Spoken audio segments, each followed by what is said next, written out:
Halo,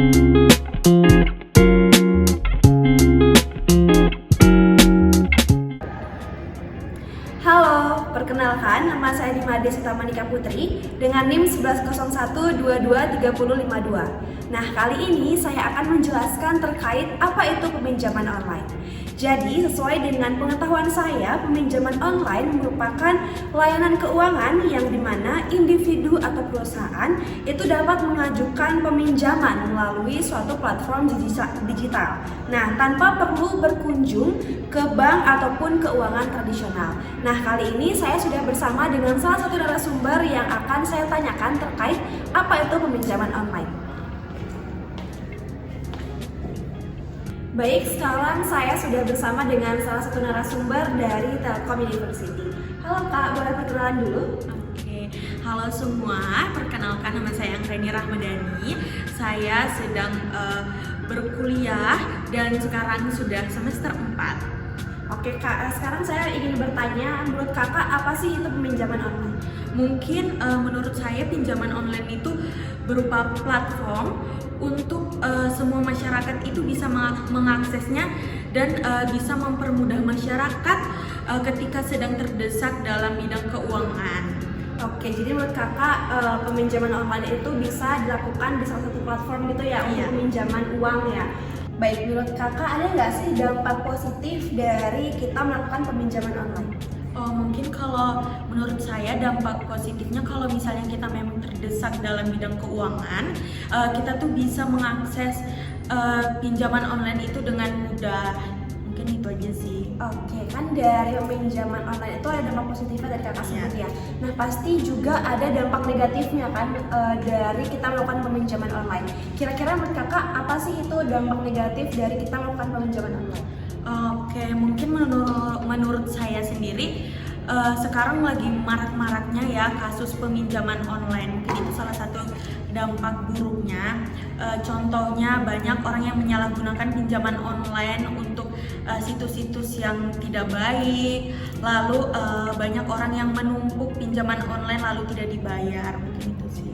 Oke, dari dampak negatif dan positif yang tadi Kakak sudah sebutkan, kira-kira ada nggak sih teman terdekat Kakak ataupun orang-orang sekitar Kakak yang melakukan peminjaman online? Oke, mungkin aku kurang tahu ya, tapi mungkin ada sih yang memakai platform itu, tapi untuk keperluan menurut aku mungkin mereka memang perlu banget pakai platform pinjaman online itu. Oke, jadi menurut Kakak kita boleh saja melakukan peminjaman online di suatu platform asalkan tujuan dari kita meminjam online itu positif gitu ya. Jadi untuk teman-teman yang ingin melakukan peminjaman online itu tidak apa-apa, yang penting jangan lupa untuk dibayar gitu Kak ya. Dan harus tujuannya itu positif ya, jangan lupa dibayar dan jangan sampai kalian itu menimbulkan suatu hutang ataupun sampai hutang yang menumpuk. Oke, jadi itu dari Kak Rahma ya. Terima kasih banyak Kak Rahma telah men-share jawaban yang sudah saya tanyakan tadi. Sekian dari saya, terima kasih. Baik, jadi kita dapat tarik kesimpulan dari narasumber yang sudah kita wawancarai tadi, yang dimana peminjaman online yang seperti kita ketahui itu proses di mana suatu individu dapat meminjamkan uang gitu ya, berupa uang ke suatu platform untuk dapat memenuhi kebutuhan sehari-harinya. Nah, jadi dalam peminjaman online ini juga ada pun proses-prosesnya, yang dimana yang pertama ada pengajuan, lalu ada verifikasi, dan juga ada persetujuan dan pembayaran kembali gitu ya untuk menutup suatu peminjaman online tersebut.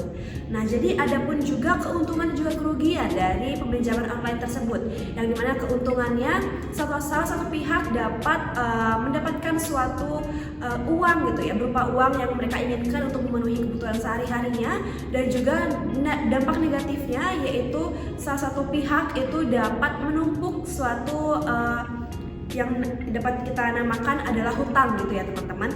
Jadi resiko dari peminjaman online itu selain suku bunga yang tinggi, ada juga kredibilitas peminjaman suatu uang dan juga data pribadi yang dapat tersebar secara meluas di berbagai platform gitu ya teman-teman.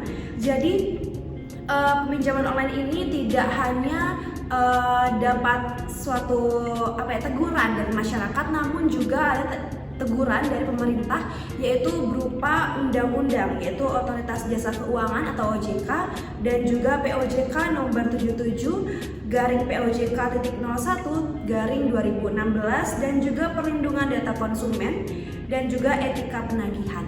Nah, itu dia suatu kesimpulan yang dapat saya tarik dari wawancara dari Kak Rahma tersebut. Terima kasih.